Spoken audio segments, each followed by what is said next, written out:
Hi, everybody. Nadia here. I haven't come on for a while. We've been through a lot. We've been through and still are in a pandemic. We have been through and still are experiencing riots. And where does that leave us? Where's the good news?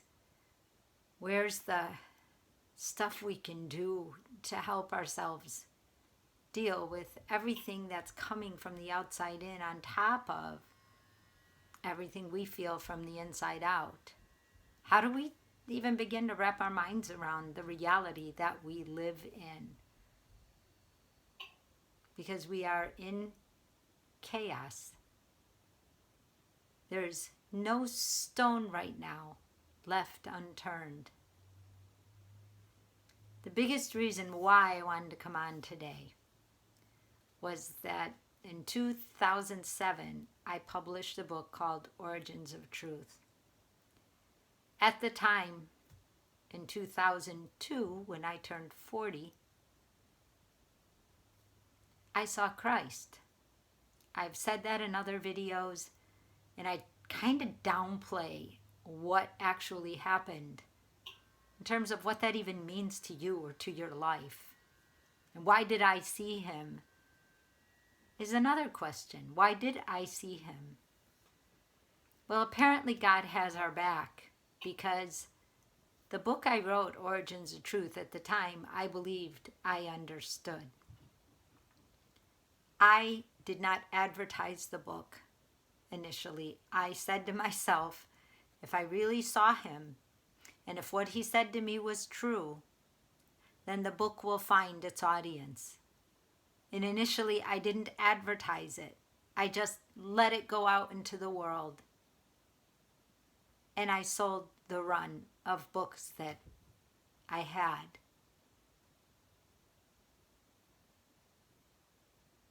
And now I read it again, and it's a different book. I know that God was preparing us for what we're seeing today. Not like, oh my God, it's doom and gloom and we're all gonna die and all that craziness. That's not how God feels. It's not how God communicates through pain and punishment for us being bad. It's not how he looked at it at all. But that book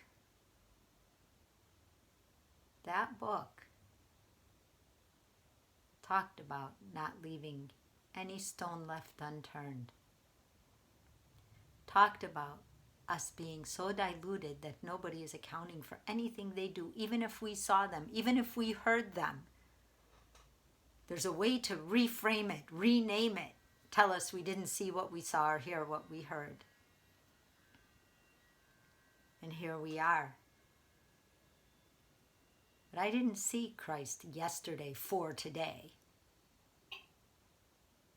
I saw Christ on April 11th, 2002. That's 18 years ago. After I saw him, I immediately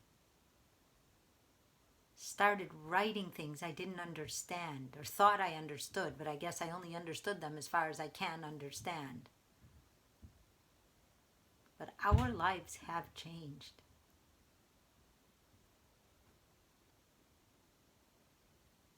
For a long time, I tried to sell classes or do summits or do those kinds of things because I wanted to reach people and I didn't know how to bring them in. I was a marketing major in college, but I didn't know how to market God. Because God isn't a market. God is here before me and he's going to be here long after me. And while I'm here, I know why I saw Christ. And it wasn't because of me alone. It was because of you too, because of all of us. We have answers. At this time in our life, in all of our lives, my children both have seen a pandemic and a riot within the last 3 months of their lives as young adults.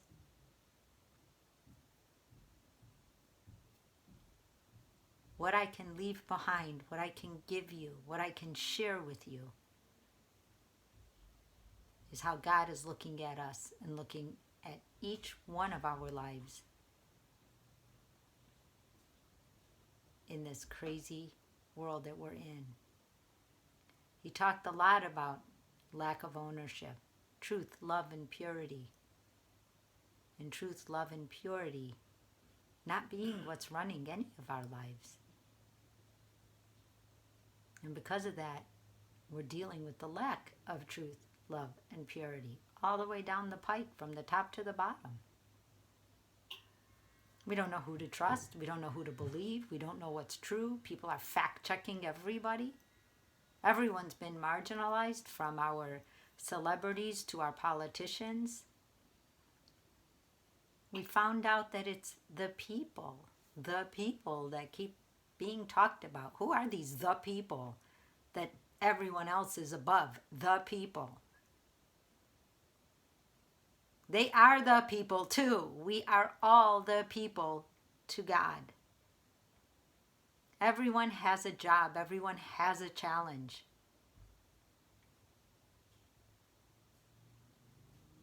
So the book that I'm still learning to understand what came through me, because it came through me. It was written through me. And we were left to grow into that understanding. I remember calling it a living, breathing organism, because it's what this time in God being brought together looks like. I don't have to be what they were 2,000 years ago, and I don't have to be what they're going to be in 2,000 years. I have to be what we are in 2020. What kind of tools can we use to help our world heal, to help ourselves heal? Because our world can't heal without us. Because the people are broken right now. We are Humpty Dumpty. We fell off the wall. And how do we put ourselves back together again? I know I just come up with something funny, but it's true. We need guidance. We need hope. We need love. We need acknowledgement of life. There's so much that we're doing that we all know is not okay.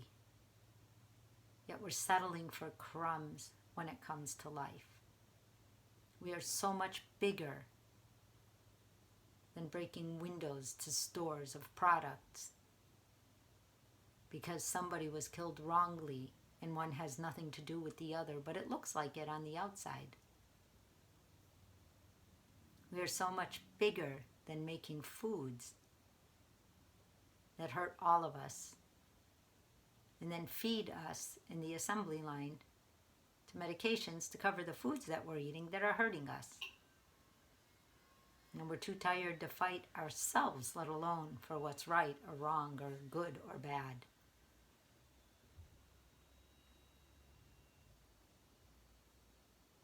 We have a huge fish to fry right now.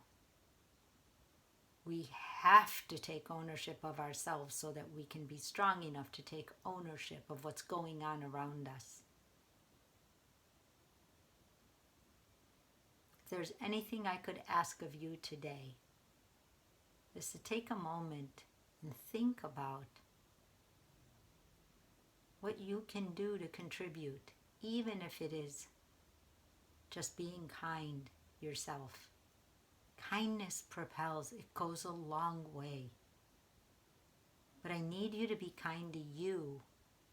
I need you to understand that your life matters. Everybody's life matters. We shouldn't single out people to say their lives matter, because we all know that we treat their lives as if they don't. If we do it to one group, we technically are doing it to everybody, but in a different way.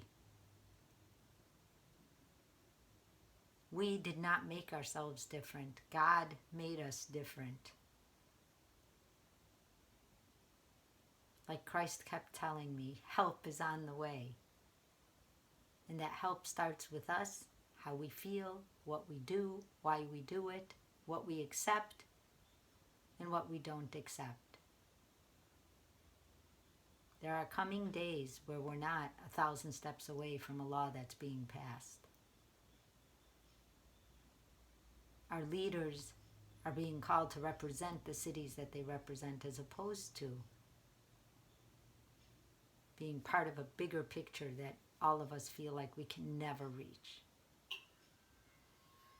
There is no soul more important than another, and there's no bigger time in our history where that has been so true.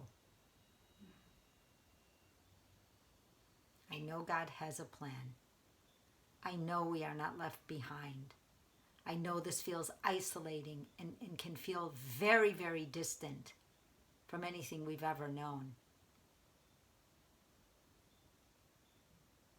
But we are facing it. There are tools. There are resources.